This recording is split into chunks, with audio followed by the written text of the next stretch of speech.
Hi అండి, welcome back to another video. First అయితే మన ఛానల్కి లైక్ చేసి మన ఛానల్ని అయితే సబ్స్క్రైబ్ చేసుకొని ఈ వీడియో అయితే చూడండి.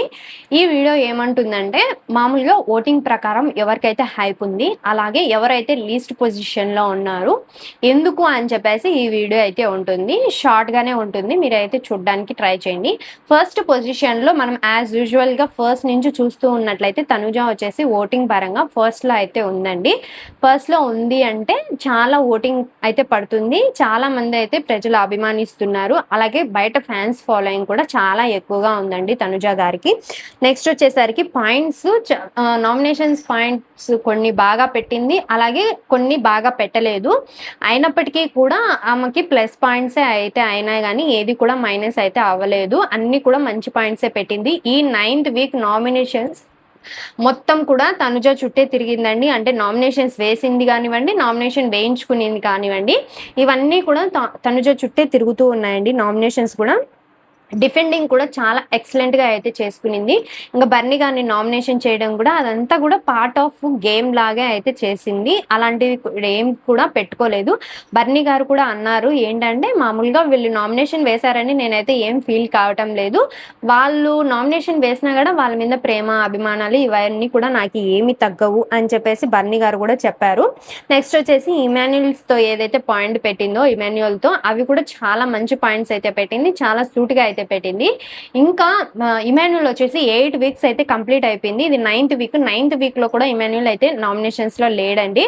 నామినేషన్స్ లో లేకపోయినప్పటికీ కూడా టాప్ 5లో ఉంటారని చెప్పేసి నాకైతే ఖచ్చితంగా నమ్మకం అయితే ఉందండి.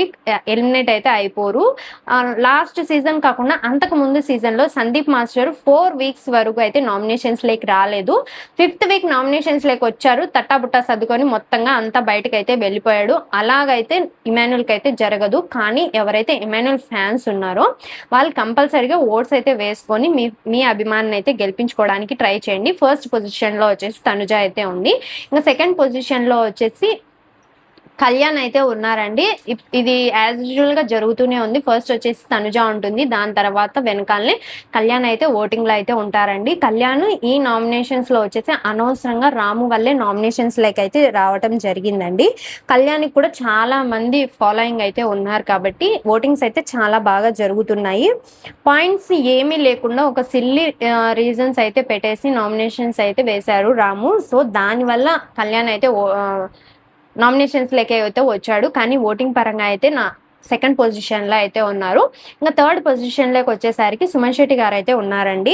ఇతను నామినేషన్స్లోకి వచ్చినా కూడా పాయింట్స్ ఏం లేవు నాకు అని చెప్పేసి డిఫెండింగ్ కూడా పెద్దగా ఏం చేసుకోలేదు. ఇంకా తనుజ వచ్చేసి నాకు కూడా ఏం పాయింట్స్ లేవు సుమన్ శెట్టి గారి మీద పెట్టడానికి అని చెప్పేసి తనుజ కూడా అనింది. ఇంకా నా వల్లే ఫాల్ట్ కదా అని చెప్పేసి సుమన్ శెట్టి గారు నేనే డైరెక్ట్గా నామినేట్ అవుతాను అని చెప్పేసి ఇవన్నీ చేస్తూ ఉంటాడు.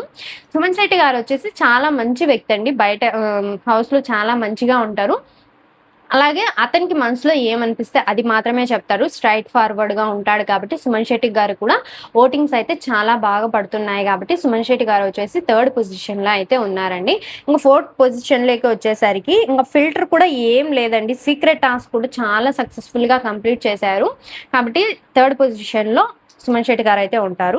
ఇంకా నెక్స్ట్ వచ్చేసి సంజన గారు అయితే ఇంకా రీతు మీద ఏదైతే పాయింట్స్ పెట్టిందో అది కూడా సరిగా ఏం పెట్టలేదు.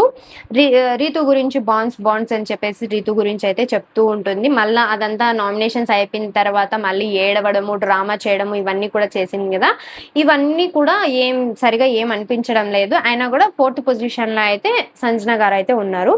నెక్స్ట్ పొజిషన్లోకి వచ్చేసి ఇంకా బర్నీ గారు అయితే ఉన్నారండి. బర్నీ గారు ఆల్రెడీ ఒకసారి నా ఓట్స్ పడక బయటకైతే వెళ్ళిపోయి మళ్ళీ రీఎంట్రీ అయితే వచ్చారు. ఈ నామినేషన్స్లో 2 కూతుర్లతో అయితే నామినేట్ అయిపోయాడు.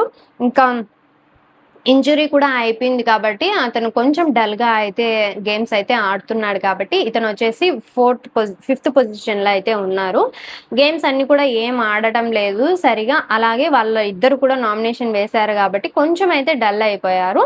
సో 5th పొజిషన్లో అయితే ఓటింగ్ పరంగా 5th పొజిషన్లో ఉన్నారు. ఇంకా 6th పొజిషన్లోకి వచ్చేసి రాము అయితే ఉంటాడండి. ఎందుకంటే అసలు బేస్లెస్, డిఫెండింగ్ చేసుకోడు, ఏ పాయింట్ పెట్టాలన్నా సరిగా పాయింటే పెట్టడు. ఇవన్నీ చూస్తున్నట్లయితే ఎవరు ఓట్లు వేస్తారు, ఎవరు ఓట్లు వేయరు కదా ఇలాంటి వాళ్ళకి. సో 6th పొజిషన్లో అయితే ఉన్నారండి రాము గారు. అలాగే హోమ్ సిక్ కూడా ఉంది అని చెప్పేసి అందరు కూడా చెప్తూ ఉంటాడు. నెక్స్ట్ వచ్చేసి 7th పొజిషన్లో సాయి అయితే శ్రీనివాస్ సాయి గారు అయితే ఉన్నారండి. ఉన్నప్పుడు ఇంకా గేమ్ కూడా ఏం ఆడడు, అక్కడ మాటలు ఇక్కడ మాటలు అక్కడ అయితే యూస్ చేస్తూ ఉంటాడు. ఏం పెద్దగా ఇన్వాల్వ్మెంట్ కానివ్వండి గేమ్లో, ఇంకా హౌస్లో ఇన్వాల్వ్మెంట్ కానివ్వండి ఏం పెద్దగా అయితే లేదు శ్రీనివాస్ సాయి గారికి. కాబట్టి 7th పొజిషన్లో అయితే ఉన్నారండి.